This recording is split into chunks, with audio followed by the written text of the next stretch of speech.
நற்செய்தி வாசகம். யோவான் எழுதிய நற்செய்தி 15ஆம் அதிகாரம் இறைவசனம் 1-8 முடிய. உண்மையான திராட்சை செடி நானே, என் தந்தையே அதை நட்டு வளர்ப்பவர். என்னிடமுள்ள கனி கொடாத கொடிகள் அனைத்தையும் அவர் தரித்து விடுவார். கனித்தரும் அனைத்து கொடிகளையும் மிகுந்த கனித்தருமாறு கழித்து விடுவார். நான் சொன்ன வார்த்தைகளால் நீங்கள் ஏற்கனவே தூய்மையாயிருக்கிறீர்கள். நான் உங்களோடு இணைந்து இருப்பது போல நீங்களும் என்னோடு இணைந்திருங்கள். கொடி திராட்சை செடியோடு இணைந்திருந்தால் அன்றி தானாக கனித்தர இயலாது. அதுபோல நீங்களும் என்னோடு இணைந்திருந்தால் அன்றி கனித்தர இயலாது. நானே திராட்சை செடி, நீங்கள் அதன் கொடிகள். ஒருவர் என்னுடனும் நான் அவருடனும் இணைந்திருந்தால் அவர் மிகுந்த கனி தருவார். என்னை விட்டு பிரிந்து உங்களால் எதுவும் செய்ய இயலாது. என்னோடு இணைந்து இராதவர் கொடியைப் போல தரித்து எறியப்பட்டு உலர்ந்து போவார்.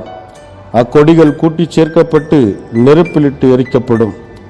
நீங்கள் என்னுள்ளும் என் வார்த்தை உங்களுள்ளும் நிலைத்திருந்தால் நீங்கள் விரும்பி கேட்பதெல்லாம் நடக்கும்.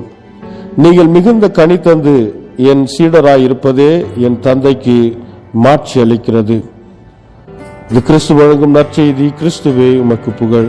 யோಹಾನ ಅಧ್ಯಾಯ 15 ವಚನ 1-8. ನಾನು ನಿಜವಾದ ದ್ರಾಕ್ಷಿ ಬಳ್ಳಿ, ನನ್ನ ತಂದೆ ತೋಟಗಾರನು.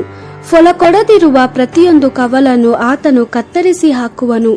ಫಲ ಕೊಡುವ ಕವಲು ಇನ್ನೂ ಹೆಚ್ಚು ಫಲ ಕೊಡುವಂತೆ ಅದನ್ನು ಶುದ್ಧಗೊಳಿಸುವನು. ನಾನು ನಿಮಗೆ ಹೇಳಿದ ಉಪದೇಶದಿಂದ ನೀವು ಈಗಾಗಲೇ ಶುದ್ಧರಾಗಿದ್ದೀರಿ. ನೀವು ನನ್ನಲ್ಲಿ ನೆಲೆಗೊಂಡಿರಿ, ಆಗ ನಾನು ನಿಮ್ಮಲ್ಲಿ ನೆಲೆಗೊಂಡಿರುವೆನು.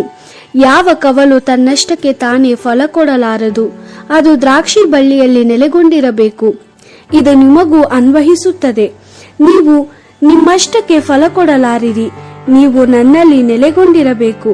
ನಾನೇ ದ್ರಾಕ್ಷಿ ಬಳ್ಳಿ, ನೀವೇ ಕವಲುಗಳು. ಒಬ್ಬನು ನನ್ನಲ್ಲಿ ನೆಲೆಗೊಂಡಿದ್ದರೆ ಮತ್ತು ನಾನು ಅವನಲ್ಲಿ ನೆಲೆಗೊಂಡಿದ್ದರೆ ಆಗ ಅವನು ಹೆಚ್ಚು ಫಲ ಕೊಡುವನು. ಆದರೆ ಅವನು ನನ್ನನ್ನು ಬಿಟ್ಟು ಏನು ಮಾಡಲಾರನು.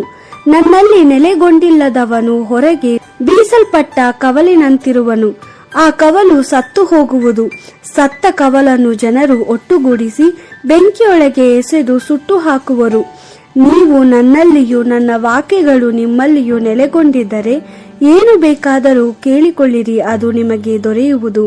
ನೀವು ಬಹಳ ಫಲ ಕೊಟ್ಟು ನೀವೇ ನನ್ನ ಶಿಷ್ಯರೆಂಬುದನ್ನು ತೋರಿಸಬೇಕು. ಇದರಿಂದ ನನ್ನ ತಂದೆಗೆ ಮಹಿಮೆಯಾಗುವುದು. ದೇವರ ವಾಕ್ಯವಿದು. ದೇವರಿಗೆ ಕೃತಜ್ಞತೆ ಸಲ್ಲಲಿ. Gospel according to John chapter 15 verse 1-8. I am the true vine and my Father is the vine grower. Any of my branches that does not bear fruit, he breaks it off, and every branch that does bear fruit, he prunes, that it may bear even more fruit. You are already made clean by the word I have spoken to you. Live in me as I live in you. No branch can bear fruit by itself. It has to remain part of the vine. So neither can you bear fruit if you do not live in me.